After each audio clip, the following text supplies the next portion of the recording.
शंकर भगवान की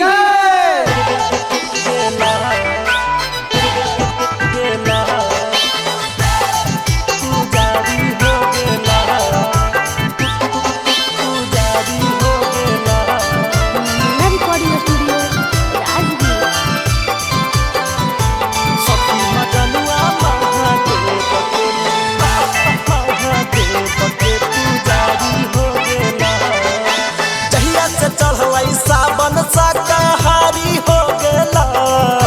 जहिया से चढ़ल सावन शाकाहारी हो गेला सखी मजनुआ हमर भोला के पुजारी हो गेला सखी मजनुआ महादेव के पुजारी हो गेला गेरुआ कलर में बाल ब्रह्मचारी हो गेला गेरुआ कलर में बाल ब्रह्मचारी हो गेला सखी मजनुआ हमर भोला के पुजारी हो गेला सखी मजनुआ महादेव के पुजारी हो गेला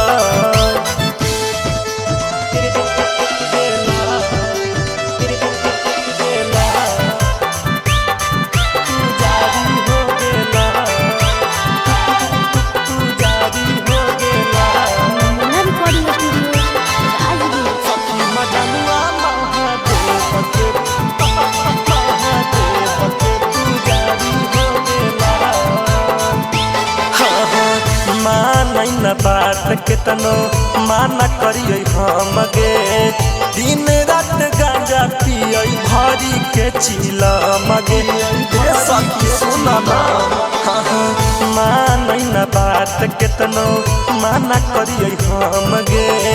दिन रात गांजा पिए भरी के चिलम गे डमरू वाला के भक्त बड़का भारी हो गेला डमरू वाला के भक्त बड़का भारी हो गेला सखी मजनुआ हमर भोला के पुजारी हो गेला सखी मजनुआ महादेव के पुजारी हो गेला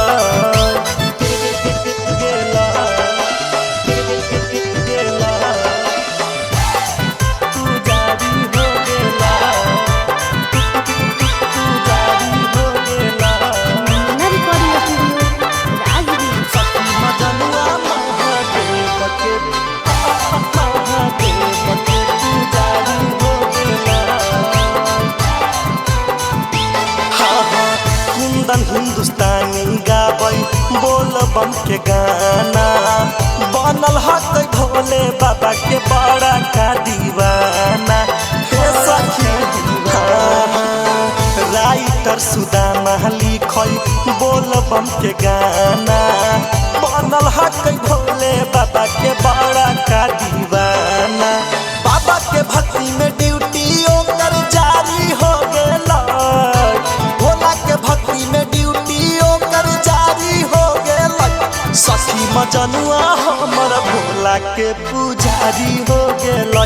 सखी मजनुआ महादेव के पुजारी हो